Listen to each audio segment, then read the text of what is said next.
Però aquest macroprojecte necessitarà més aigua. La primera mostra que en tenim és que ara, a última hora, fora del previst en la modificació del POM, ja estem aprovant una canalització directa des de la depuradora municipal de Gelida a la zona industrial de l'Agroparc, i això sense tenir tots els permisos. I saltant-se els procediments que hi ha en marxa a nivell de tot el Penedès per repartiment de l'aigua de forma coordinada per part de la pagesia. L'Agroparc necessita molta més aigua d'aquests 150.000 metres cúbics que ens ha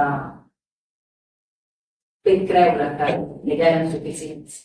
De fet, el primer vídeo que ens va presentar, no sé si us en recordeu, a l'octubre de l'any 21, ens parlava de 650.000 metres cúbics d'aigua necessaris, que ell preveia treure del subsol, de la pluja i de la xarxa.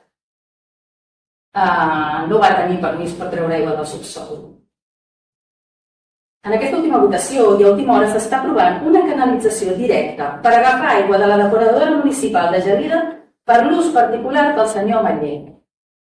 Una canalització que se li aprova sense el permís previ de l'ACA per l'ús d'aquesta aigua. O sigui, es fa l'obra abans de tenir el permís. Una cosa inaudita.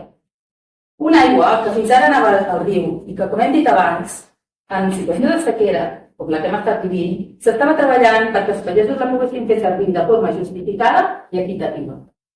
No només. Podem apostar que el següent pas serà la utilització de l'aigua freàtica, veure, i tots fins a arribar als 650.000 metres cúbics, que tal com deia el primer vídeo, i fins aquí no pararan.